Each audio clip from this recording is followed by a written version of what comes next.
عثمان بے نے دشمن کی سازش کو روکنے کے لیے پہاڑی راستہ چنا۔ خفیہ پیغام نے دشمن کے نئے منصوبے کا پردہ چاک کیا۔ ملہون خاتون کو ایسا خط ملا جس نے دل دہلا دیا۔ بوران الپ نئی نسل کو بہادری کا سبق دے رہے تھے۔ ترگت بے نے عثمان بے کو بچانے کے لیے برق رفتاری سے سفر کیا۔ غار میں چھپے دشمن خاموشی سے بڑی سازش تیار کر رہے تھے۔ جاسوس کو پکڑ کر سپاہیوں نے راز اگلوانے شروع کیے۔ دریا کے کنارے عثمان بے نے اگلے قدم پر غور کیا۔ بازنطے فوج رات کے اندھیرے میں حملے کی تیاری کر رہی تھی۔ قبیلے کی عورتیں بہادروں کے لیے دوا اور کھانا تیار کر رہی تھیں۔ اراؤن بے نے کہا، ہم پیچھے نہیں ہٹیں گے۔ ایک غدار عثمان بے کے خیمے میں دشمن سے ملا ہوا تھا۔ عثمان بے نے قبیلے کے سامنے اعلان جنگ کیا۔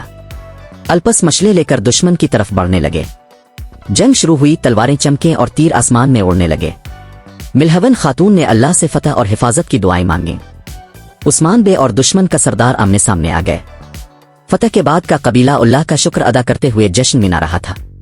عثمان بے نے ارخان کو گلے لگایا اور کہا، قبیلہ اب تمہارے حوالے ہے۔ جیسے عثمان بے نے قبیلے کو اکٹھا رکھا ویسے ہی اب بھی ہمارا ساتھ دیں۔